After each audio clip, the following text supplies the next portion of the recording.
Hi, I am Dr. Sarthi Patil. Today also I am going to discuss about crystal physics. In crystal physics, I have done many more videos before this, and today for BCC, body centered cubical structure, introduction part about this I have done in previous lecture, previous video. Today I want to show the relation between A and R. A is the lattice parameter, axial length in unit cell. R is the atomic radius of the atoms. Okay, so what will the relation? What is the relation? That is the relation R is the atomic radius of the atoms is equal to root 3 by 4a. This is the relation. Today I want to show in the simplest form. There is no calculation part, there is no mathematical part. Just by the picture way we can derive to this part. Okay, this is the simple introduction part related to your BCC. BCC means in unit cell A is equal to B, B is equal to C, alpha is equal to beta, beta is equal to gamma is equal to 90 degree. So this is your length A on x-axis, B on y-axis, C on z-axis. This angle alpha, beta and gamma at 90 degree. And other condition is what? Atoms will be available at the corner only, and one complete atom will be available within the unit cell.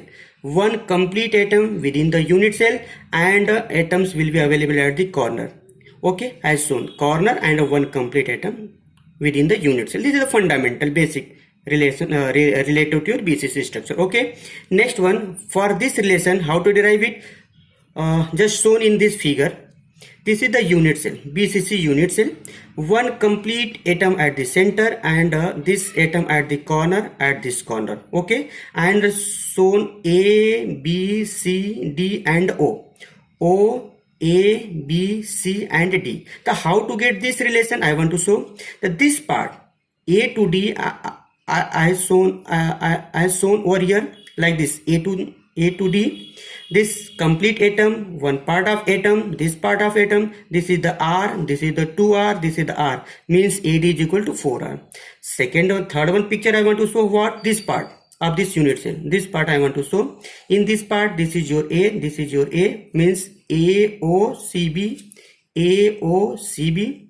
In this is equal to A, this is equal to A, and we know the simple mathematics. This part and this part are same. In square you can get this A to C, you will get root 2A, simplest way mein. So we got A, C is equal to root 2A. In fourth one picture I want to show this part A, C, D. I want to show A, C, D as shown. A, C, D. So we got this is your A, this is your A, and we got by this third one figure, from third one figure, this is equal to root 2A. When you will use the Pythagoras theorem, this is at 90 degrees, you will get root 3A. So from this 4 figure we got AD is equal to root 3A, and from figure 2 we got AD is equal to 4A. Just compare to this, from 2 and 4 figure we got 4A is equal to root 3A. Short outing to this, R is equal to root 3 by 4A. Thank you. Lot of thanks for listening me.